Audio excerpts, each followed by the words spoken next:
Hands up. So ఈ subject తీసుకోవడానికి మీకు ఇన్స్పిరేషన్ ఏంటి?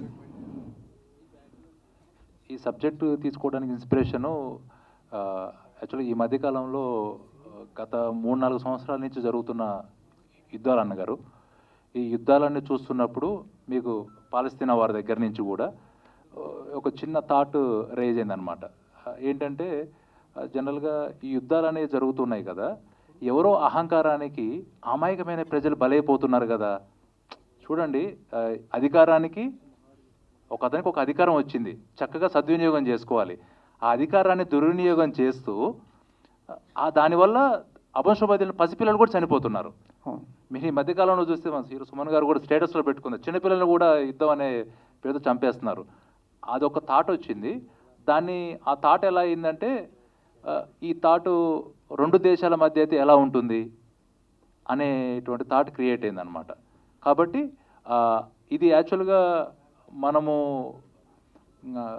అంటే యుద్ధ వాతావరణంతో పాటు ఉండేదే, కానీ ఇది 2 దేశాలకు సంబంధించింది. ప్రతి ఒక్క పౌరుల ఎలా అంటే రాబోయే జనరేషన్స్, నెక్స్ట్ జనరేషన్స్ అయితే కంపల్సరీగా దీని గురించి ఆలోచిస్తారు.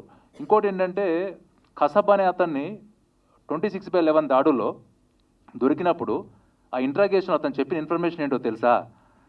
మీరు మాకు ట్రైనింగ్ ఇచ్చిన మా గురువును కనుక కలిస్తే అతని మాటలకి మెస్మరైజ్ అయిపోతారని చెప్పాడు అతను స్టేట్మెంట్లో. అందరూ వినుంటారు ఇది కదా. అంటే మన ఫైట్ ది ఇండియన్ బోర్డర్ అనేటువంటి సినిమా చేసే ఫైట్ దేని మీదో తెలుసా? ఆ గురువు మీద. ఎవరైతే ఆ యొక్క ఉగ్రవాదులను తయారు చేస్తున్నటువంటి వాళ్ళు ఎవరైతే ఉన్నారో ఈ సినిమా వాళ్ళకి చూపించాలండి. అందుకే ఉర్దూలో కూడా మేము డబ్బింగ్ చేస్తున్నాము. ఈ సినిమాని పాకిస్తాన్ కూడా పంపించాలనేటువంటి ఉద్దేశంతో మేము ఉర్దూలో కూడా డబ్బింగ్ చేస్తున్నాం. ఎందుకంటే ఎవరైతే దీన్ని తయారు చేస్తున్నారో చూడండి, యువత అనేవాళ్ళే ఏ దేశానికైనా కూడా భవిష్యత్ తరాలకి యువత అనేది ప్రాధాన్యమైంది. అలాంటి యువతను పేదరికాన్నో మతాన్నో అడ్డం పెట్టుకుని తప్పు దోవలో పట్టించేటువంటి విధంగా తీసుకెళ్తున్నారు. ఆ తీసుకెళ్లేటువంటి వ్యక్తి ఎవరైతే ఉన్నారో ఆ వ్యక్తి మీదే ద ఇండియన్ బోర్డర్ అనేది ఫైట్ చేస్తుంది. థ్యాంక్ యూ అన్నగారు. Thank you. భాషా గారు. సార్ నమస్తే సార్. చెప్పండి సార్. ఇందాక మీరు స్పీచ్ ఇస్తూ కథాంశం గురించి, ఆర్టిస్టుల గురించి, మీ నేపథ్యాన్ని గురించి, ఒక మంచి సినిమా చేయాలి, డెబ్యూట్ మీ అవకాశం రావడం అనేది అదృష్టంగా ఫీల్ అవుతున్నారా, లేకపోతే ఏదో ఒక సినిమా చేసేయాలి నేనని చెప్పి చేశారా సినిమా? లేదు సార్, ఇది అదృష్టంగా కన్నా ఇది నేను బాధ్యతగా ఫీల్ అవుతున్నాను సార్. యాజ్ ఏ సిటిజన్గా సినిమా అనేది బేసిక్గా కంప్లీట్గా ఇప్పుడున్నటువంటి దీంట్లో ఒక ఎంటర్టైన్మెంట్ గురించి ఎక్కువ మనం యూజ్ చేస్తున్నాం సినిమా అనే మాధ్యమాన్ని సార్. మనం కొంచెం బ్యాక్ వెళ్ళామనుకోండి సార్, మన పూర్వీకులు కానీ ఎంతోమంది కూడా ఏదైనా కానీ మన ఒక జ్ఞానాన్ని పంచాలనుకుంటే వాళ్ళు ఏంటంటే ఒక పుస్తక రూపంలోనూ మనకు అందించేవాళ్ళు. అలా ఉన్నటువంటి పుస్తకాలు ఇప్పుడు కూడా మన జ్ఞానం అనేది ఫార్వర్డ్ అవుతూ వస్తుంది. సో సినిమా అనే మాధ్యమం అప్పుడు లేదు సార్. సో ఇప్పుడు ఉంది. సో ఇప్పుడు ఈ సినిమా ద్వారా కూడా మేము చెప్తుంది ఏంటంటే సార్, ఇది ఒక విజువల్ బుక్ సార్ ఇది.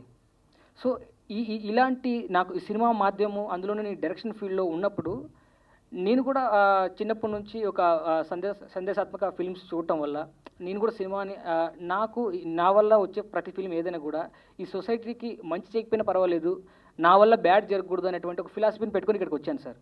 అలాంటి టైంలో నేను ఏదో ఒక లవ్ స్టోరీ తీద్దాం అనుకున్న టైంలో కిరణ్ సార్ ద్వారా ఇలాంటి లైన్ నాకు వచ్చినప్పుడు నేను చాలా దీన్ని అదృష్టం కన్నా కూడా చాలా రెస్పాన్సిబుల్గా ఫీల్ అయ్యాను సార్.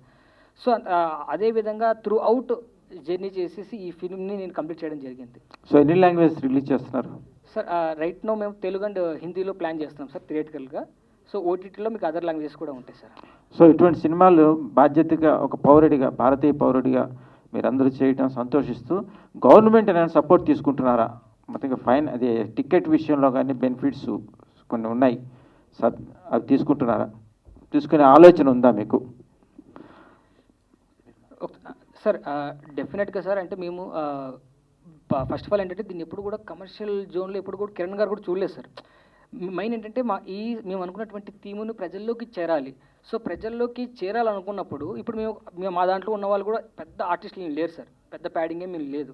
సో మీరు అన్నటువంటి ఆ మాట అనేది మాకు బాగా యూజ్ అవుతుంది. ఎందుకంటే ఇప్పుడు ప్రతి ఒక్కరు కూడా ఇప్పుడు రోజుకి ఒక 200 పని చేసుకునే కూలీలు ఉంటారు సార్. వాళ్ళు 200 రూపీస్ బేర్ చేసి సినిమాకి రాలేని వాళ్ళు ఉంటారు. అలాంటప్పుడు మీరు అన్నటువంటిది మాకు చాలా ప్లస్ అవుతుంది. అంటే రొటీన్ ఆడియన్స్ కాకుండా ఇంకా వేరే కొత్త ఆడియన్స్ కూడా మాకు సినిమా చూసే స్కోప్ దొరుకుతుంది మీరు అన్నట్టు. సో డెఫినెట్గా మాకు కనుక అవకాశం వచ్చింది అనుకోండి సార్, దాన్ని మేము అప్రిషియేట్ చేస్తాం, దాన్ని వెల్కమ్ చేస్తాం సార్. అంటే అప్రోచ్ అవ్వాలిగా, మీరు ఏం చేస్తున్నారు అనేది గవర్నమెంట్ తెలియజేయాలిగా, మేము ఇది చేసామని. ఎందుకంటే వాళ్ళు 1000 వ్యాపకాలతో ఉంటారు. అవును సార్. మనం ముందు ప్రొసీడ్ అయితే ఏదైనా మీకు ఛాన్సెస్ దొరికే అవకాశం ఉంది. యాజ్ ఏ మీడియా పర్సన్గా నేను కూడా ఒక ఇండైరెక్ట్గా సపోర్ట్ చేస్తాను మీకు. Okay, thank you sir. Thank you sir. Sir music director గారికి. సార్ మీరు ఒక చాలా ఇంపార్టెంట్ క్వశ్చన్ అడిగారు సార్ గురుగారు. యాక్చువల్గా మీరు అడిగిన క్వశ్చన్లో అంటే నేను ఇవ్వాల్సిన ఆన్సర్ ఏంటంటే డైరెక్ట్గా మనం డబ్బింగ్ హిందీలో చేస్తున్నాము, అంటే హిందీలో కూడా రిలీజ్ చేస్తున్నాం పాన్ ఇండియాగా, తమిళ్ ఒకటి, ఇంగ్లీష్లో కూడా ఈ కథని ఇంగ్లీష్లో కూడా తీసుకెళ్ళడానికి. ఎందుకంటే ఇది ఒక 2 దేశాల సమస్య కాదు సార్, అన్ని దేశాలు పక్కపక్కన ఉన్న దేశాల మధ్య జరుగుతున్నటువంటి సమస్య ఇది. ఇప్పుడు జరుగుతుంది కూడా బయట అంతా అదే. కాబట్టి దీన్ని ఇంగ్లీష్ కూడా ఉర్దూ అన్ని లాంగ్వేజ్ తీసుకెళ్తున్నాము. మీరు అడిగిన క్వశ్చను గవర్నమెంట్ పరంగా అప్రోచ్ అవ్వడానికి ప్రయత్నం చేస్తున్నాం సార్. యాక్చువల్ ప్రయత్నం చేస్తున్నాం, కానీ మేము అనుకున్న ప్రయత్నము అంటే దీన్ని కూడా ఇన్వైట్ చేయడానికి కూడా ప్రయత్నం చేశాము ఒక పెద్ద వ్యక్తిని. కానీ ఏమవుతుందంటే వాళ్ళకున్న బిజీ షెడ్యూల్లో అంటే ఇప్పుడు భాషా గారు చెప్పినట్టుగా బాగా ఎస్టాబ్లిష్డ్ పర్సన్స్ ఉన్న దగ్గర ఒక రకంగా ఉంటుందేమో, ఇలా కొంచెం బ్యాక్గ్రౌండ్ లేకుండా ఉండటం వల్ల అలా ఏమైనా ఉంటుందో తెలియదు, కానీ కొంచెం వెనక్కి అయ్యాము యాక్చువల్గా ఈ సినిమా పరంగా ఇన్వైట్ చేయడానికి వెళ్ళినప్పుడు. కానీ మేము ఒకటే నమ్ముకునేది ఏంటంటే మీడియా మిత్రులను నమ్ముకున్నాం. ఆర్ట్ఫుల్గా చెప్తున్నా నేను, ఎందుకంటే సబ్జెక్ట్ నచ్చితే దమ్ముంటే మీరు దాన్ని కంపల్సరీగా అందులోకి తీసుకెళ్తారు. మీరు అడిగిన దాని ప్రకారంగా ముఖ్యమంత్రి వర్యులు 2 రాష్ట్రాలు, తెలుగు రాష్ట్రాలు, ఇప్పుడు నారా చంద్రబాబు నాయుడు గారు కావచ్చు, రేవంత్ రెడ్డి గారికి ఒకటే రిక్వెస్ట్ చేస్తుంది ఏంటంటే, ఇది మేము చేసే ప్రయత్నం అనేది ఇప్పుడు జరుగుతున్న యుద్ధ వాతావరణాలకు సంబంధించిన అద్భుతమైన సబ్జెక్ట్. ఇది ప్రతి ఒక్కరు ఆలోచిస్తారు. దీన్ని ఎంతవరకు మీరు సహకరించి ముందుకు తీసుకెళ్తారు అనేది మీ బిడ్డలం కదా. ఇప్పుడు దేశానికి ప్రధానమంత్రి ఎలానో రాష్ట్రానికి ముఖ్యమంత్రి అలా, కాబట్టి వాళ్ళ బిడ్డలము. దురంధర్ సినిమా సక్సెస్ మీట్కి వెళ్ళి రేవంత్ రెడ్డి గారు కూర్చుని చక్కగా ఎంతో బాగా హ్యాపీగా బ్లెస్ చేశారు. మరి ఇక్కడ మీ బిడ్డలము ఒక గొప్ప ప్రయత్నం చేశాం కదా, మరి మీ బిడ్డలము మా తండ్రి ఏం చేయాలి, బిడ్డలను ఆశీర్వదించాలి. కాబట్టి దీన్ని చాలా దృక్పథంతో తీసుకొని ఈ ప్రాజెక్ట్ని ముందుకు తీసుకెళ్ళి మీరు అన్నట్టుగా ఏదన్నా టికెట్ విషయంలో అవ్వచ్చు, అందరికీ చూపించడానికి వాళ్ళకి నచ్చితే 100% వాళ్ళ యొక్క సపోర్ట్ మాకు కావాలి. వాళ్ళ సపోర్ట్తో పాటు మళ్ళీ చెప్తున్నానన్న మీరందరికీ, ఎందుకంటే నాకు చాలామంది తెలిసిన వాళ్ళు ఉన్నారు. మీ ఒక 3-4 ఇయర్స్ గ్యాప్ వచ్చి ఉండొచ్చేమో, కానీ మీడియా మిత్రులందరికీ అందరూ బాగా తెలిసిన వాళ్ళే ఉన్నారు. దయచేసి ఈ సినిమా మాత్రం అద్భుతమైన కథ. మీ అందరికీ కూడా సినిమా రిలీజ్ అవటానికన్నా ముందే ఒక ప్రివ్యూ వేస్తాం. దయచేసి బ్లెస్ చేయండి. Thank you so much. Music director గారు. సార్ ఈ కట్స్ ఉంటాయి, అభినందిస్తున్నాను దర్శకుడు మాత్రం, అది తెలిసిన విషయమే. సో ఇది చేయాలంటే ఒక ప్రాక్టికల్గా ఒక మైండ్ సెట్, ఒక థియరీ కావాలి మ్యూజిక్ పరంగా. ఇది ఏమాత్రం డిస్టర్బ్ అయినా కూడా అపహాస్యం అవుతుంది. అవును సార్, మ్యూజిక్ పరంగా ఇది అంటే డిఫరెంట్. ఇది అవును సార్, వేలెత్తి చూపించే జనం ఎక్కువ ఉంటారు, సపోర్ట్ చేసే వాళ్ళు తక్కువ ఉంటారు. అవును సార్. సో దీని ప్రాక్టీస్ ఎలా చేశారు, అసలు హోంవర్క్ ఏంటి? ఏం లేదు సార్, అంటే నాకు భాష గారు కిరణ్ గారు వచ్చి అంటే కలిసి చెప్పినప్పటి నుంచే ఆ మూడ్లో వెళ్ళిపోయాం. అంటే క్లారిటీ కరెక్ట్గా ఉంది, సబ్జెక్ట్ ఎలా ఉంది, మనం దీన్ని ఎలా వెళ్ళొచ్చు, అండ్ వాట్ ఈజ్ అంటే నెక్స్ట్ మ్యూజిక్ ఎలా ఉండాలి అనేది ప్లాన్ కరెక్ట్గా ఉంది. నేను దాన్ని అమలు చేసుకుంటూ వెళ్తున్నాను. దానితో పాటు నా వర్క్ స్టైల్, మనం దీనికి ఎలా బ్యాలెన్స్ చేయగలుగుతాం అని ప్రాక్టీస్ చేసి డిస్కస్ చేసి వర్క్ చేస్తున్నాం సార్. మోరోవర్ ఏంటంటే ఇది చాలా బాధ్యతతో కూడుకున్న సినిమా కాబట్టి మనకు చిన్నప్పటి నుంచి దేశభక్తి ఇవన్నీ ఎమోషన్స్ దాగి ఉంటాయి కదా సార్.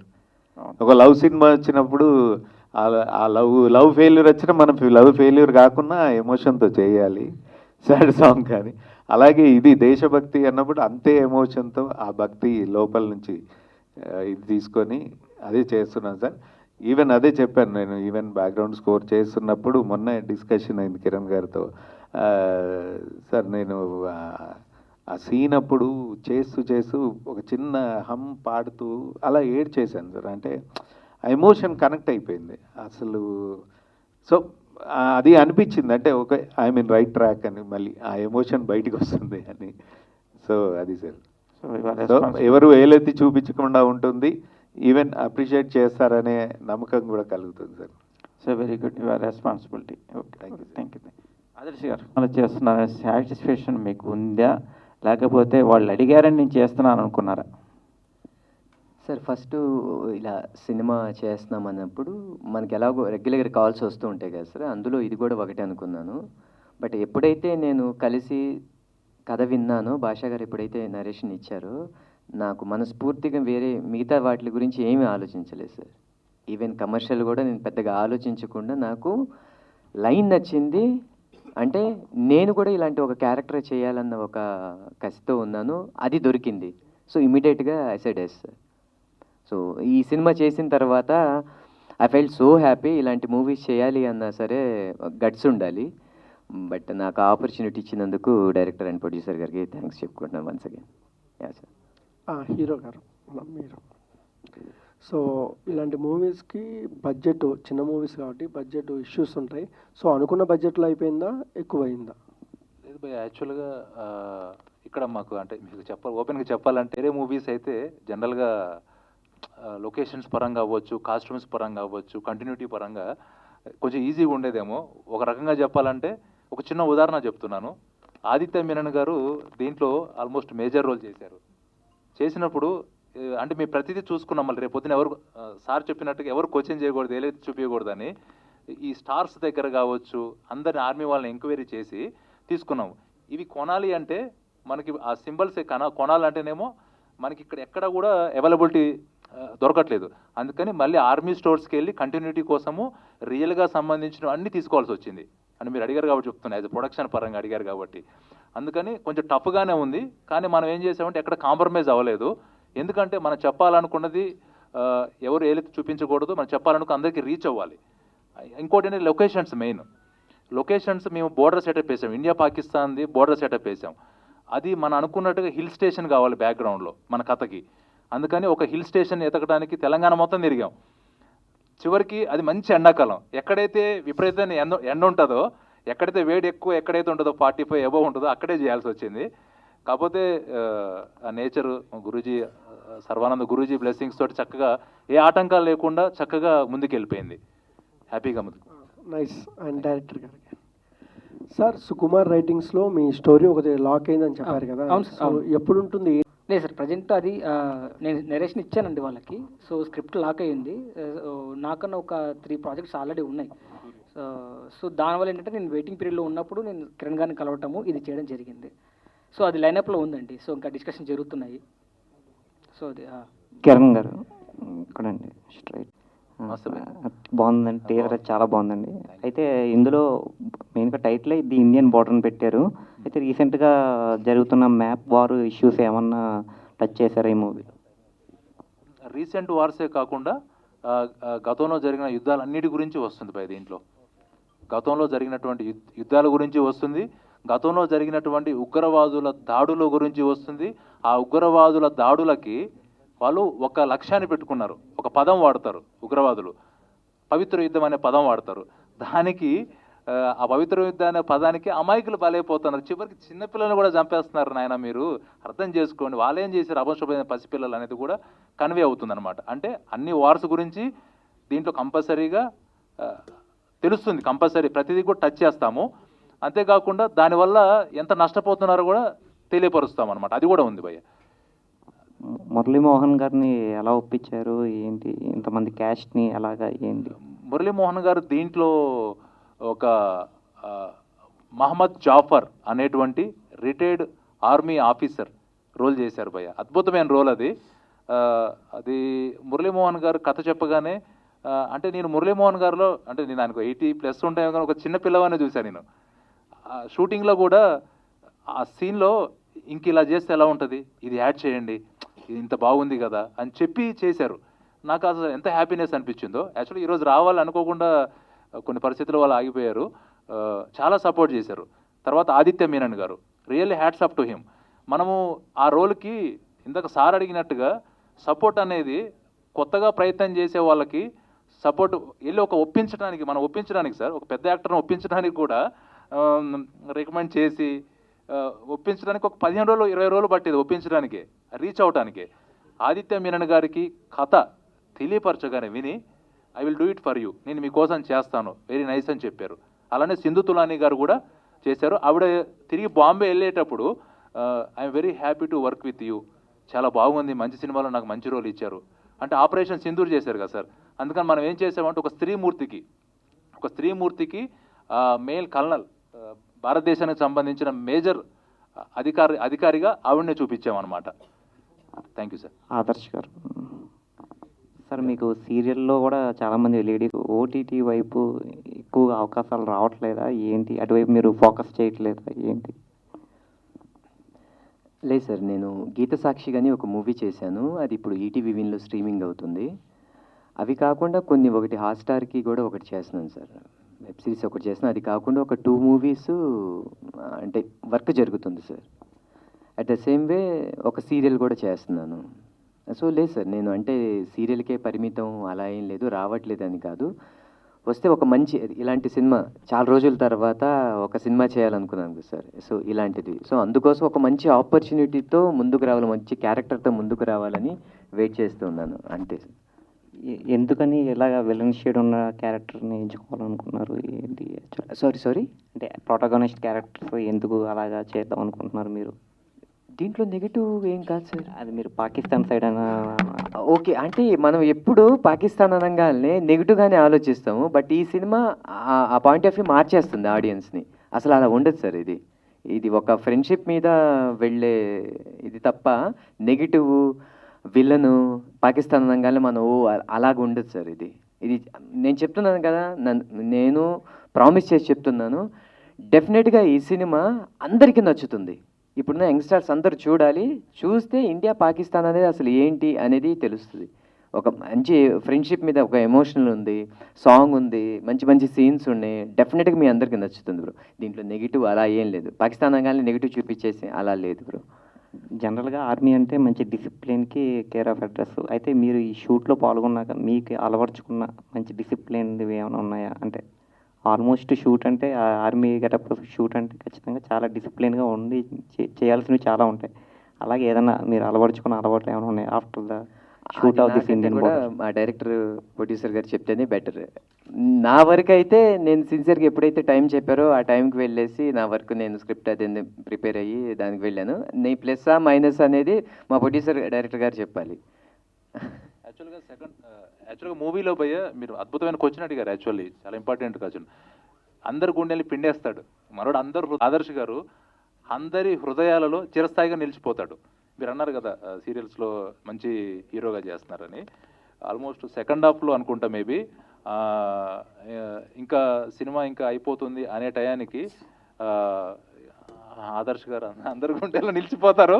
అది అద్భుతం, ఏడిపిస్తారు కూడా అందరి. అద్భుతమైన అది అద్భుతం. అందుకే హరిచరణ్ గారు ఎస్పెషల్లీ ఇప్పుడు ఆయన చెప్పారు కాబట్టి చెప్తున్నారు, దోస్తీ సాంగ్. ఆ దోస్తీ సాంగ్ అయితే అద్భుతంగా సాంగ్ విని నేను పాడతానండి అని చెప్పారు. దానికి హరినాథ్ గారు అద్భుతమైన లిరిక్స్ రాశారు. Hats off to you sir. అది అద్భుతం అండి. సాంగ్ కూడా మీకు నెక్స్ట్ వీక్ రిలీజ్ చేస్తాము. కావాలని ఆపామన్నమాట, ఎందుకంటే ఇది ఇండియా పాకిస్తాన్ ఇద్దరి మధ్యలో వచ్చేది కాబట్టి 3D టైలర్తో పాటు రిలీజ్ చేద్దామని ఆగాము. దోస్తీ సాంగ్ అద్భుతమైన సాంగ్ అది.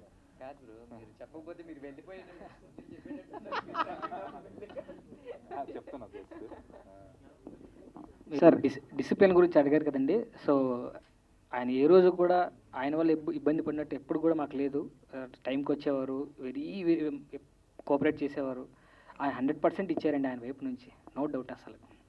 Thank you. కిరణ్ గారు, టైటిల్ చాలా బాగుందండి. ద ఇండియన్ బోర్డర్ చాలా పెద్ద బ్లాక్ బస్టర్, అది చాలా దేశభక్తి ఫిలిం. సో అటువంటి టైటిల్ పెట్టడం చాలా గుడ్ కట్స్ ఉండాలి. ఆ టైటిల్ ఎందుకు తీసుకున్నారు? ఫస్ట్ నేను ఏంటంటే సార్ ఒక టైటిల్ అనుకున్నాము, ది లైన్ అనుకున్నాము. యాక్చువల్లీ నేను అంటే తెలంగాణ ఫిల్మ్ ఛాంబర్లో నేను లైఫ్ మెంబర్ని యాజ్ ఎ ప్రొడ్యూసర్గా. తర్వాత రైటర్ అసోసియేషన్స్లో కూడా నేను మెంబర్ని అనమాట. ఈ కథ మనం ది లైన్ అనేటువంటి పేరుతోటి రిజిస్ట్రేషన్ చేయడం జరిగింది యాజ్ ఏ మెంబర్గా రైటర్ అసోసియేషన్లో. కానీ ఏమైపోయిందంటే ఇప్పుడు మీకు ఎవరన్నా ఏం సినిమా తీస్తున్నారు భయ మీరు ఏంటంటే ది లైన్ అంటే LION లైన్ సింహం అని అడుగుతున్నారు. అంటే చెప్పాల్సి వస్తుంది స్పెల్లింగ్తో పాటు. అరే ఇదేంటి మన జనాల్లోకి తీసుకెళ్లాలని ఒక ఉద్దేశంతో ఈ మూవీని పెట్టుకున్నాం కదా, అరే ఇది ఎలా అందరు క్యాచీగా ఉండాలి కదా అని అర్థమయ్యి ఏం చేసామంటే కొంచెం రిక్వెస్ట్ చేసి మళ్ళీ వెళ్ళి తెలంగాణ ఫిల్మ్ ఛాంబర్లో చక్కగా ది ఇండియన్ బోర్డర్ అనేది పెడతాం జరిగింది సార్. ఎందుకంటే ఈ కథ కూడా సంబంధం ఉంది, అందరికి కూడా ఈజీగా రీచ్ అవుతుంది అనేటువంటి దాంతో పెట్టడం జరిగింది సార్. అంటే ఇప్పుడు చాలా ఆడియన్స్ చూసుకుంటే రెగ్యులర్ మూవీస్ ఉంటాయి కానీ దేశభక్తి మూవీస్ చాలా తక్కువ వస్తుంటాయి. సో ఇప్పుడు చూసుకుంటే మేము ఇందా చెప్పినట్టు యూరి వచ్చింది, ఐ మీన్ సర్జికల్ స్ట్రైక్స్ వచ్చినప్పుడు అట్లా అంటే అవి అప్పుడు జరిగిన సంఘటనల మీద వెంటనే తీస్తే రియాక్టింగ్ కూడా ఆడియన్స్కి ఎక్కువ ఉంటుంది. సో మీరు చాలా సంవత్సరాల బ్యాక్ జరిగిన సంఘటనలన్నీ మిక్స్ చేసి ఇప్పుడు చేశారన్నారు కదా, సో ఆడియన్స్కి ఇచ్చే హై పాయింట్ ఏంటి దీంట్లో? అసలు ఇది యాక్చువల్గా రియల్గా జరిగినటువంటి యథార్థ సంఘటనలనే తీసుకున్నాం సార్ ఆధారంగా. రియల్గా జరిగాయి. మేము ఈ సినిమా ఎండింగ్కి వచ్చాక కూడా కొన్ని పాయింట్స్ కూడా ఎగ్జాక్ట్గా ఇప్పుడు బయట జరుగుతున్న వాటికి మ్యాచ్ అవుతుంది. మేము అనుకోలేదు, అనుకోకుండా మ్యాచ్ అవుతుంది. కానీ యథార్థ సంఘటనలు అంటే మీకు తెలుసు కదా, ఇప్పుడు జనరల్గా యుద్ధ వాతావరణము జరుగుతుందంటే దేనికోసం సార్? జనరల్గా మీరు అడిగారు క్వశ్చన్, యుద్ధం అనేది దేనికోసం పెట్టుకున్నారు వీళ్ళు? యుద్ధం అనేది అంటే ఫ్రెండ్లీగా అడుగుతున్నాను, యుద్ధం అనేది దేనికోసం జరుగుతుంది? అంటే బార్డర్ ఇష్యూస్ వల్లే. సో అక్కడ వాళ్ళ కంట్రీ మనకన్నా గ్రో అవుతుంది, వాళ్ళకన్నా సంథింగ్ వాళ్ళకన్నా ఇష్యూస్, ఇంటర్నల్ ఇష్యూస్ వల్ల అధికారం కోసము లేదంటే ఏంటంటే ఆధిపత్యం కోసము చేస్తున్నారు. అంటే ఇది చేస్తున్నారు కదా మీరు, దీనివల్ల ఎంతమంది బలైపోతున్నారు, దానివల్ల మీరు ఏం సాధించారు అని నేను ఒకటే సినిమా మొత్తం చూపిస్తే ఆడియన్స్ యాక్సెప్ట్ చేసేటువంటి పరిస్థితి ఈ రోజుల్లో లేదు. కాబట్టి వాస్తవానికి చాలా కమర్షియల్ జోన్ ఈ మూవీలో ఉంది యాక్చువల్లీ. అందుకే చాలా జాగ్రత్త పడ్డాము. సాంగ్స్లో కూడా సాంగ్స్ ఏంటి, ఒక భారతీయ సైనికుడు బోర్డర్లో డ్యూటీ చేస్తున్నప్పుడు వైఫ్ ఇంటి దగ్గర ఉంటుంది, ఆల్మోస్ట్ ఒక యుద్ధ వాతావరణం అక్కడ ఉంటుంది. ఆ యుద్ధ వాతావరణం అక్కడ ఉన్నప్పుడు తను యాక్చువల్గా అతని గురించి ఆలోచించేది ఎవరు? కుటుంబమే కదా. ఏమవుతుంది, నా భర్తకి ఏమవుతుందో, నా బిడ్డకి ఏమవుతుందో అని సైనికుడి గురించి ఆలోచించేది కుటుంబమే. కానీ వాళ్ళిద్దరు మిస్ అయ్యే ఎమోషన్ ఏదైతే ఉందో, హస్బెండ్ అండ్ వైఫ్ ఎమోషన్ కూడా చూపించాము. దానికి కూడా సాంగ్ హరినాథ్ గారు రాశారు, అద్భుతం. దూరాన నువ్వున్నా నా దగ్గరున్నావే అని అద్భుతమైన సాంగ్ అనమాట అది. అంటే క్యాంప్కి వెళ్ళిన తర్వాత వాళ్ళిద్దరు ఎమోషన్స్కి అది కూడా హరిచరణ్ గారే పాడారు, చాలా అద్భుతంగా పాడారు సార్. అంటే దేశం కోసం త్యాగం చేసేది ఒక సైనికుడే కాదు, సైనికుడి భార్య కూడా ఎంతో త్యాగం చేస్తుంది అనేది ఈ సినిమా ద్వారా అది కూడా తెలుస్తుంది పాయింట్. ఆదర్శ్ గారు సార్, సీరియల్స్లో మీకు చాలా ఫేమస్, మంచి అక్కడ ఒక ఫ్యాన్స్ ఉన్నారు మీకు కానీ ఇక్కడ జనరల్గా ఏమనుకుంటారంటే టీవీ ఆడియన్స్ వేరు, 70mm ఆడియన్స్ వేరు, డిఫరెన్స్ చూపిస్తూ ఉంటారు. సో ఇక్కడ చూసి ఇక్కడ బాగుంటుంది కానీ ఇక్కడికి వచ్చిన తర్వాత నువ్వు టీవీ సీరియల్ చేసావు కదా, ఇక్కడ అంత వర్కౌట్ అవ్వదు అని చాలామంది కొంచెం డిగ్రేడ్ చేస్తూ ఉంటారు. సో అట్లాంటి ఇష్యూస్ ఏమైనా వచ్చాయా మీకు ఈ మూవీ చేసేటప్పుడు కానీ ఏదైనా మెయిన్ స్ట్రీమ్ చేసేటప్పుడు కానీ? ఈ మూవీ చేసేటప్పుడు రాలేదు సార్. ఈ మూవీ అంటే కిరణ్ భయ్యతో మాట్లాడినప్పుడు అసలు ఈ టాపికే ఎప్పుడు రాలేదు. మాకు ఈ క్యారెక్టర్కి సెట్ అవుతాడు, బాగుంటాడని అనుకున్నారు, చెప్పారు, వర్క్ చేశాను. అంటే ప్రీవియస్ చాలా చోట్ల జరిగింది సార్ ఇది. అంటే మా మూవీ రిలీజ్ అయిన తర్వాత, గీత సాక్షి రిలీజ్ అయిన తర్వాత ఒక నియర్ టు ఒక 40 to 50 స్టోరీస్ నేను విన్నాను. వెళ్ళినప్పుడు ఈ అబ్బాయి సీరియల్ చేశాడు కదా అని కొంతమంది ప్రొడ్యూసర్స్ చెప్పటం, వద్దులే మనం వేరే వాళ్ళతో వెళ్దాం అనేసి. కొంతమంది డైరెక్టర్స్ లేదు చేద్దామని వచ్చి తీరా చూసిన తర్వాత లేదు వేరే హీరోని ట్రై చేద్దాం, అబ్బాయి ఆల్రెడీ డైలీ టీవీలో కనిపిస్తూ ఉంటాడు, మళ్ళీ స్క్రీన్ మీద పెద్ద స్క్రీన్ మీద మళ్ళీ రారు అనేసి అలా డిస్కరేజ్ చేసిన వాళ్ళు చాలామంది ఉన్నారు సార్. బట్ అవన్నీ కొంతమందికే ఉన్నాయి అనేసి తర్వాత రియలైజ్ అయ్యాను. నీకు నిజంగానే ప్యాషన్ ఉంది, నువ్వు ఆడిషన్ చెప్పు, నేను చేస్తాను, వర్త్ ఉంటే పెట్టుకో, లేదంటే లేదు. నువ్వు స్మాల్ స్క్రీన్ బిగ్ పెద్ద పెద్ద స్టార్సే స్మాల్ స్క్రీన్ నుంచి వచ్చిన వాళ్ళే కదా సార్. అలా అనకుండా లేదు ఒక క్యారెక్టర్ ఇచ్చి నువ్వు చేసి చూపించు, నువ్వు అవ్వకపోతే అప్పుడు ఏదన్నా అన్నా సరే నేను తీసుకుంటాను. అలా చాలా చోట్ల చాలా ఆఫీసుల దగ్గర కూడా నేను అది వినున్నాను సార్. నేను అంటే మీరు అడిగినందుకు థ్యాంక్ యూ సో మచ్ ఈ క్వశ్చన్ అడిగినందుకు. సో నేను చెప్పేది ఏంటంటే స్మాల్ స్క్రీన్ వచ్చాడా, యూట్యూబ్ నుంచి వచ్చాడా, లేదంటే ఇన్స్టా నుంచి వచ్చాడా అని చూడకండి. ఆ క్యారెక్టర్కి మీకు సెట్ అవుతుందా చేయండి. మీరు ఎలాంటి ఆడిషన్ కావాలంటే చెప్పండి, నేను చేసి చూపిస్తాను. అప్పుడు మీరు డెసిషన్ తీసుకోండి. నా humble request, please A director అయినా ఏ ప్రొడ్యూసర్స్ అయినా సరే అలా కాకుండా ఈ విధంగా ట్రై చేయండి అని నేను మనస్ఫూర్తిగా వాళ్ళని కోరుకుంటున్నాను. All the best. Thank you so much media. Ajay గారు ఉన్నారు కదండి, అజయ్ గారు కూడా ఇంపార్టెంట్ రోల్ చేశారు దీంట్లో. ఆయన గారు కూడా బాగా సపోర్ట్ చేశారు. అంటే అవుట్ ఆఫ్ లొకేషన్స్ బయట ఉన్నా కూడా రావటము, అంత ఎండలో కూడా మాకుండి బాగా సపోర్ట్ చేశారు. మీ తరఫున మన యాక్టర్ అజయ్ గారు కూడా ధన్యవాదాలు తెలియపరుస్తున్నాను. ఒక బామ్మ క్యారెక్టర్, అద్భుతమైన క్యారెక్టర్, మీ అందరికీ తెలిసిన ఆవిడ ఇందు ఆనంద్ గారు ఉన్నారు కదండి. ఇందు ఆనంద్ గారికి అద్భుతమైన రోల్ పడ్డది. నాకు తెలిసి అయితే మేము చాలాసార్లు అనుకున్నాము, ఆనంద్ గారు, భాష గారు, మేము ఆవిడకి మాత్రం కంపల్సరీగా అయితే అవార్డు అయితే రావాల్సిందే. అంత అద్భుతమైన డైలాగులు ఆవిడకి వచ్చాయి ఈ సినిమాలో యాక్చువల్గా. ఒక అంటే డివిజన్ కన్నా ముందు ఆవిడ ఇండియాలో పుట్టారు, డివిజన్ తర్వాత అనుకోని పరిస్థితిలో పాకిస్తాన్ వెళ్ళిపోయారు హిందూ ఆనంద్ గారు. కాబట్టి ఆవిడకి అద్భుతమైన డైలాగులు పడ్డాయి. ఆవిడ కూడా మీ తరపున ధన్యవాదాలు తెలియపరుస్తున్నాను. రాజేందర్ గారికి, ప్రతి ఒక్క నటీనటులకి మా కోఆపరేట్ చేశారు. బిహెచ్ఎల్ ప్రసాద్ గారు కూడా పాకిస్తాన్ సైడు ఒక ఇంపార్టెంట్ రోల్ చేశారు.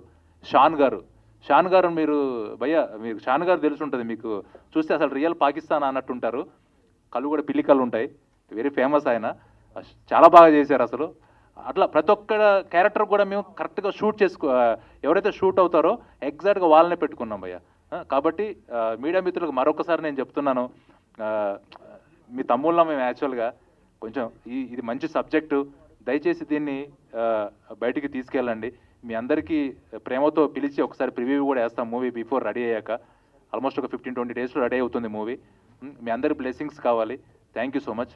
Thank you madam. మీకు కూడా మమ్మల్ని సపోర్ట్ చేస్తున్నందుకు మీడియా మిత్రులందరికీ thank you so much. Special thanks to our PRO Sai Satish గారు for organizing it so beautifully and all the very best to the team. We are really excited.